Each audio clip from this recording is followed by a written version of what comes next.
Hello everyone. I am going to do a short video just basically to give you an update on um, some additional things that have happened since the last time I posted a video. And so it's not really going to be a long video. I just wanted to explain one of my other circumstances where I went to another doctor and my test results came out perfectly fine.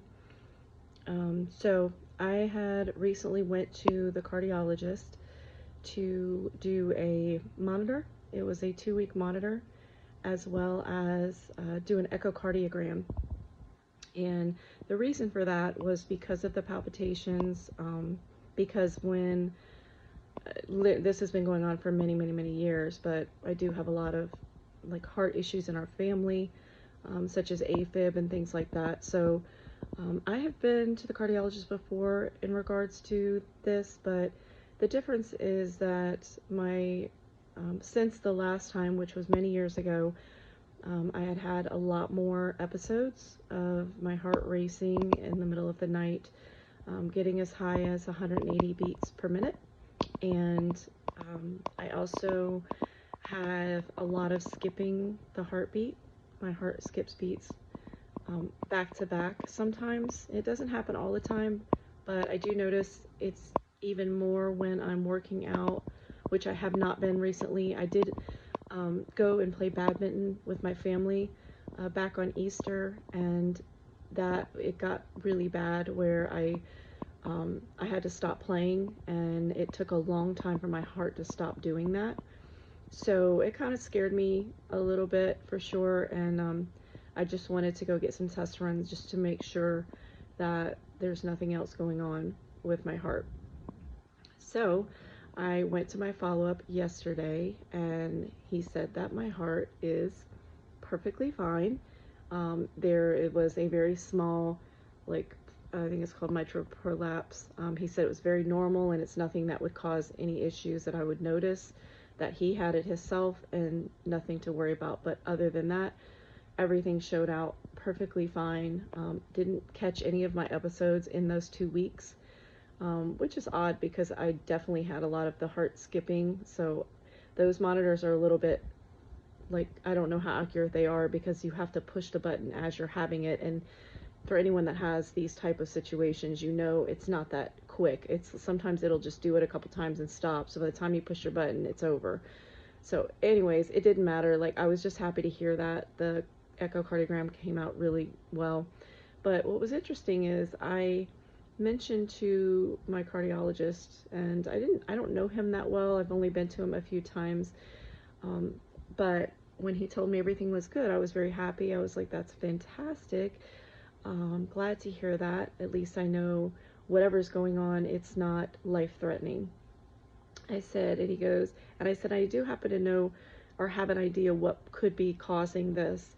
And he said, well, why don't you let me know so we can talk about it? And I said, well, I'm not really sure how you feel about this, and I don't know. I know a lot of doctors are not believing in this situation that I think is going on.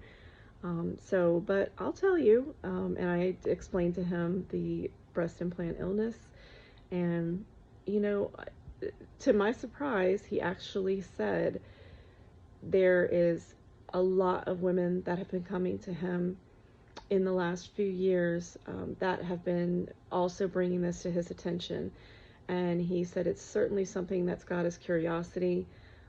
So, you know, he said he does think that there may be something going on there, but there just isn't enough testing, I guess, to prove it. So he wanted to follow up with me in 6 months. I told him I was getting the explant in about a month, over a month, like month and a half, almost, yeah, a month and 3 weeks, I think now. And so I told him, absolutely, like, I'll come back to you in 6 months and let's see if I'm still having the palpitations when these are removed. So I'm really hoping and praying that that does stop, and not only will that help me, but it will also educate him that this could very possibly be something he could mention to his clients that come in there with these same issues. So that was pretty, surprising conversation. I didn't expect him to say that. So it made me feel a little bit more comfortable with talking about it to physicians. The only other thing I was going to mention is that I had another breakout in, you can see here, this is the cystic acne that I get, and it's actually healing. It's been about 4 days. So I just had a breakout just not even a couple weeks ago. I have another one coming here. But I had a breakout a couple of weeks prior to that. It healed, and now it's back again. So, this is what I deal with on a regular basis. As far as my energy level goes, I'm pretty much just not doing much, so I'm okay. Like, I don't feel overly exhausted because I pretty much just stay in my room the most of the time, other than to clean my house. And then once I do that, I just get all achy in my back and my arms and everything. So but I have to clean, so that's just part of life. So you just kind of grit and bear and get through it. And then I try to pretty much relax most of the time. I'm just kind of waiting and counting the days before my explant, so it's something to look forward to, that's for sure. And anyways, I really didn't have much else. I just wanted to kind of mention that I had been to the doctor and yet again got another result that I am perfectly fine, and they didn't find anything really significant that would be causing my heart palpitations and the speeding heart rate and all of that. So for all you women who go through that out there, if I do get these out and it stops, then that may help you in making your decision. If this is something that you struggle with or you have dealt with in the past since you've gotten them. The only other thing I also wanted to kind of, like, on a side note, I have a former, well, I'm just going to say this, just someone that I know. They were in the family at one point. And I saw that person not too long ago, and she was a very, very thin, for years and years. I've known her for many, many years, and she's always been super, super thin. Like, I don't know, like literally no fat on her body whatsoever. She wasn't like working out. She's just a thin person by nature. And I saw her recently and was really shocked when I saw her. She did have put breast implants in not too long after I did, well, maybe about 5 years after I did. And it was a former spouse of one of my family members, and now they're no longer together. So it's not like I see this person every day since the split, but I had seen her a few times. She always does kind of look like she's not well. She's got kind of circles under her eyes. She's very pale. Her hair is, very thin and fragile, you can see. So I never, of course, I just, never would say anything like that, but I was just kind of noticing it.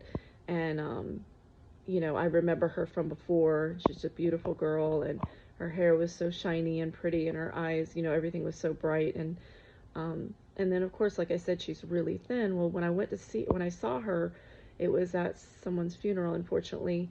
She was much heavier than I had ever seen her. I mean, to the point that, it's like what I'm dealing with. Like, it had to be at least 40 pounds or so. And I noticed it, and I said, oh my gosh, like, it surprised me so much, because I know how her body structure is. And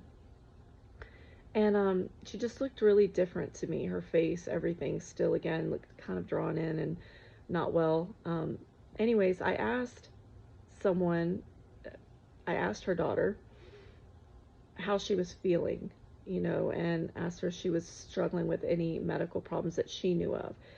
And her daughter said, oh my gosh, yes, she's sick all the time. She's always feels bad. She's got heart issues and all kinds of things.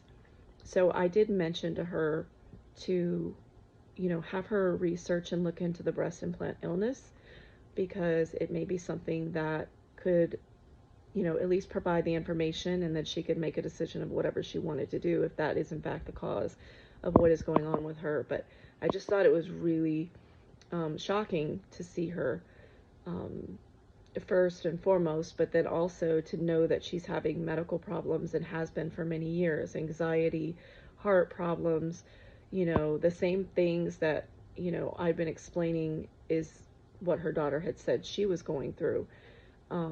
So there we are, yet again, another person experiencing these kinds of things. And I think just spreading the word is the most important thing, because then it helps other people who don't have a clue. And that if it wasn't for these YouTubes, I honestly, well, and my brother, because my brother had also researched this and mentioned it to me, that I would never have known about that. So spreading the word is a very important aspect to this, so that other women can get healing and feel better. So anyways, that's really all I had. If anyone has any questions or comments, then please feel free. I'd be more than happy to speak with you, or just offer words of encouragement or suggestions on, different things on what you can do to help some of the situations that you may be going through. Because this is not just a physical thing, but it's a mental thing that you go through as well. So anyways, I will hopefully update soon again when I have something more to say. As of right now, I'm just waiting patiently for my day to come. And in the meantime, God bless you all, and happy healing for all of you who've had your explants. And for those of you who have not, just offering, as much to look and get as much education as you can. There's so much out there right now about this.